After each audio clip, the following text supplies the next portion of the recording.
So I may have made a little, enormous, kind of huge mistake. Hit like and subscribe and I'll show you what it is.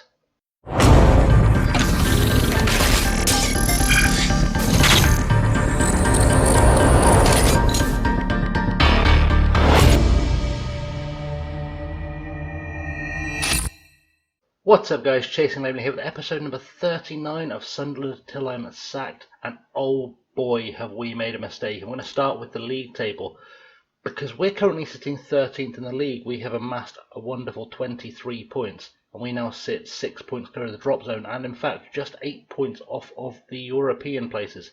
However, for those of you who missed the last couple of episodes, we've also agreed to join Leeds at the end of the season, who sit 17th and in real terms 5 points away from safety, and are probably going down.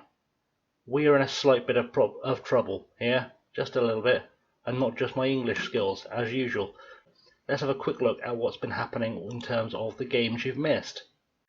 Since we played Leeds, we lost 1-0 to West Ham, which was a bit disappointing, but then we bounced back, beat Leicester, who were sitting in 10th, 2-1 with Roundup and Tottenham Hotspur scoring, and we've just beaten Aston Villa 4-2, with Curtis Jones getting a hat-trick and Rodell Richards getting on the score sheet again. He's found one of those rich veins of form. We do have a tough run of games coming. We're playing Tottenham today, obviously. Then we play Chelsea. We've got Man United and Liverpool in short order after that. In fact, not long after that, we've got Manchester City.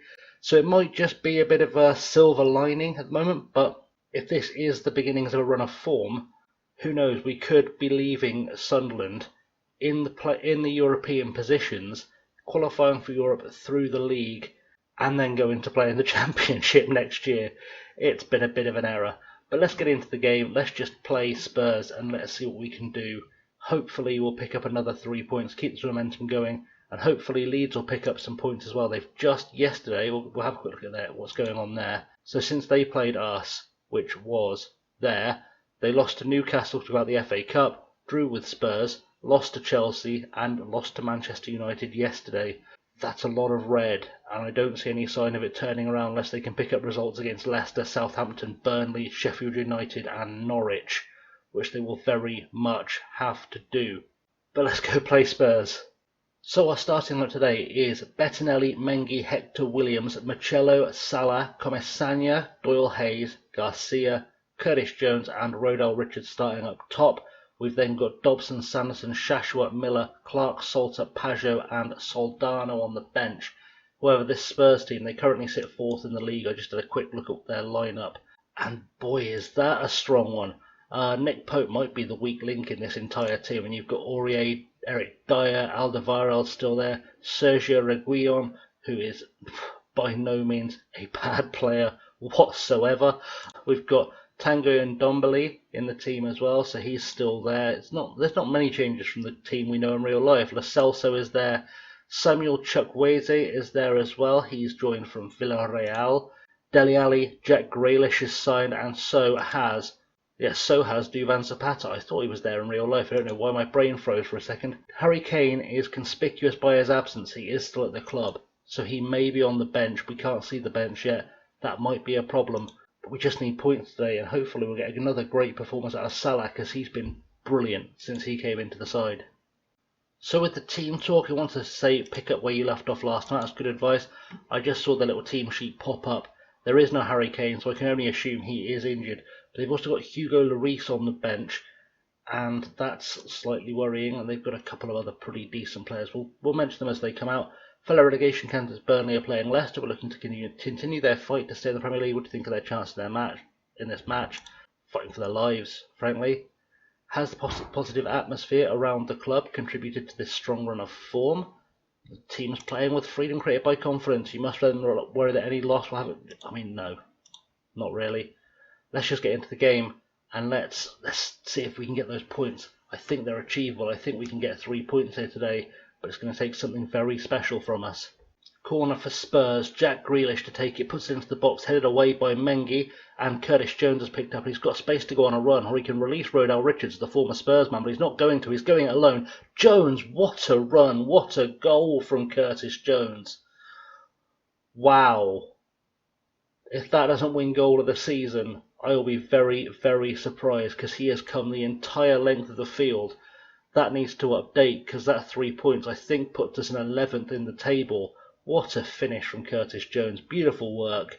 Absolutely outstanding stuff. Rodell Richards was a spectator. He just wasn't even needed for that one. Free kick for Spurs. Grealish takes it, puts it into the box. It's headed away by Serge Aurier at the back post.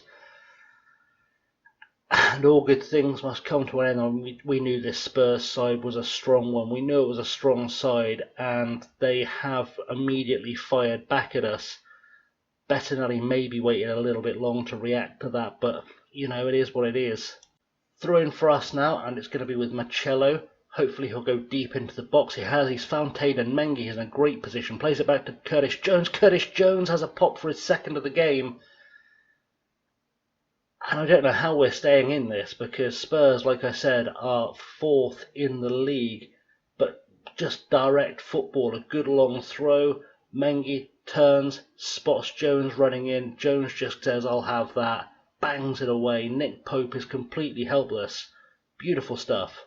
And now Spurs with a throw. This is going end to end. Reguilon to Lo Celso. Ball over the top for Zapata.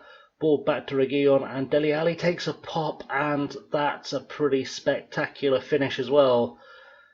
And I said this is end to end. It has been end to end the entire way through so far, and I mean, it's just coming down to who concedes the least at the moment, to be honest.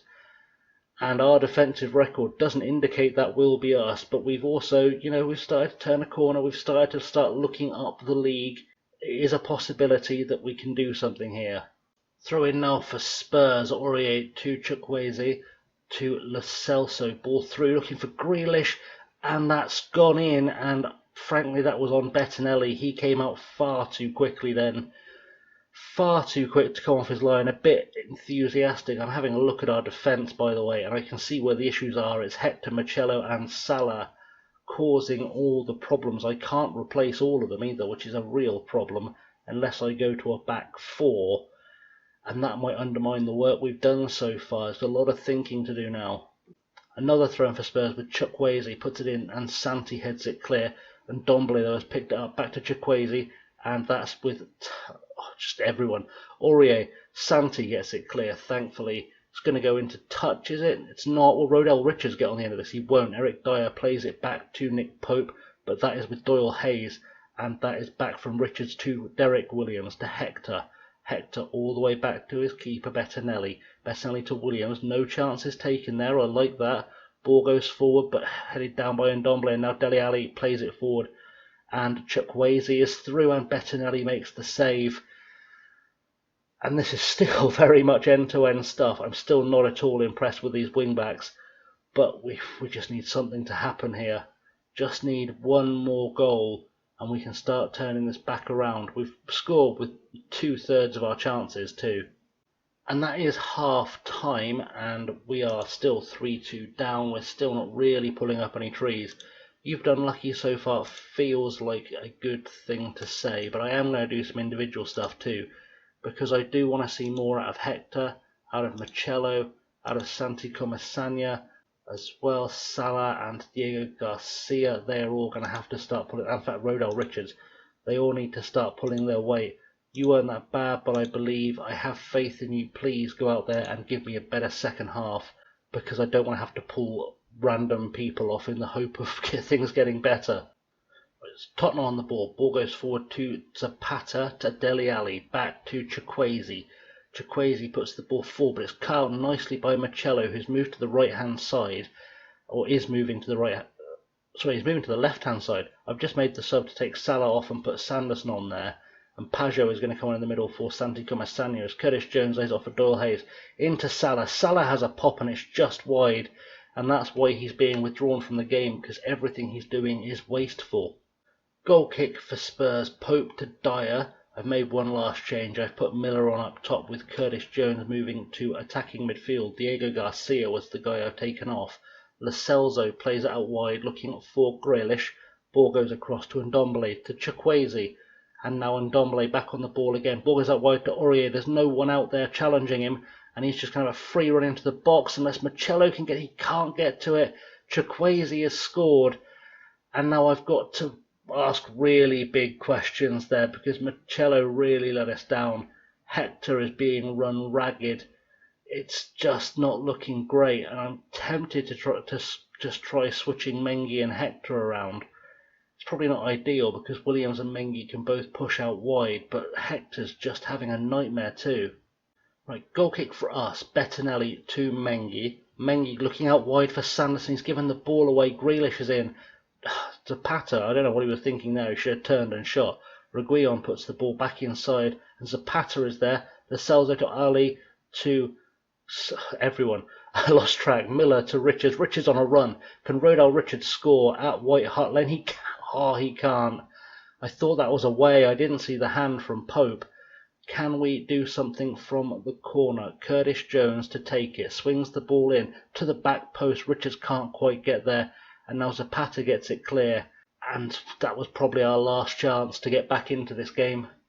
And that's full time. The final score 4-2. We have collapsed under the pressure a little bit. I'm quite disappointed. I don't know if I want to say I'm pleased with your performance out there. I think it's probably more of an I'm not happy with the performance out there, and they seem motivated, which is good, because there's just no excuse. A lot of players didn't turn up and left their teammates to carry it for them. Specifically, Bettinelli, Mengi and Jones carried that entire performance. Santi Comasagna picked up a yellow card. He always picks up yellow cards. Some Baffelot refusing to take. I didn't have any options. I'll be honest, didn't have any options for taking off Marcello because I didn't have another left wing back available, which is why Salah was the guy sacrificed.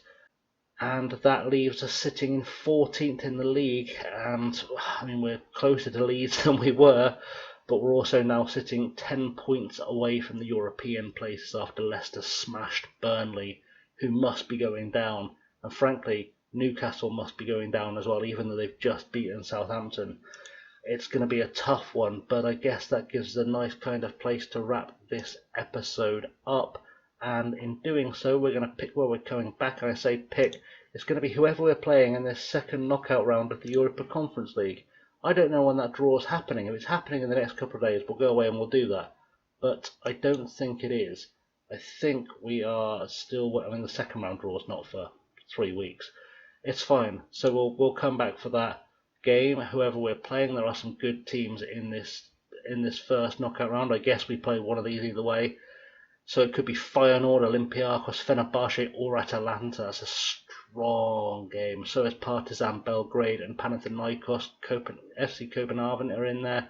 Both Vista and Elect. There's some tough ties. There are some potentially very tough ties in that stage of the competition. In the meantime though guys, thank you very much for watching. I have as always been Chasing Lamely. You can find me on the socials below. I'm on Insta, Twitter and Patreon at Chasing Lamely. Don't forget to hit like and subscribe, because liking and subscribing will make everyone incredibly happy and bring about world peace. Maybe. Magic Graphic will remind you that you should have liked, subscribed and rung the bell for updates as and when I release videos or go live, because I do go live about once a week, if you can believe it, for the FM Premier League, and it's been quite fun so far. Leave comments down below, because comments down below, they get read, they get responded to, all that good stuff. It happens. I know, it's mad. I respond to comments. Don't tell anyone, but I do. In the meantime, guys, I've been Chasing Lamely. Thank you very much for watching, and I'll see you all very soon. Have a good one.